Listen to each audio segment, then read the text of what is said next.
જે ભારતનું હિત નથી જોતા એવા લોકો પણ આ ચૂંટણીની સામે નજર નાખીને બેઠા છે. એમની વિચારધારા વાળી સરકાર આવે તો ભારત દબાય, ભારત આગળ ન આવે એવા અનેક લોકો વિશ્વના દેશોના નામ મારે નથી આપવા, એવા ઘણા દેશો છે. તમે સમજુ માણસ છો, સમજી જાજો. ભારતના વિરોધી હિત શત્રુઓ જેમને અહીંયા પગ પેસારા કરવા છે, અહીંયા પાછલા બાણેથી રાજ કરવું છે, એવી બબુચક સરકારને બેસાડવા માંગે છે.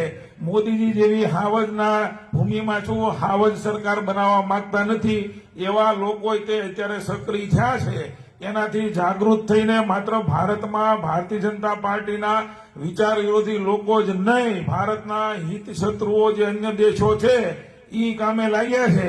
એને જવાબ દેવાનો સમય 7મી મે છે.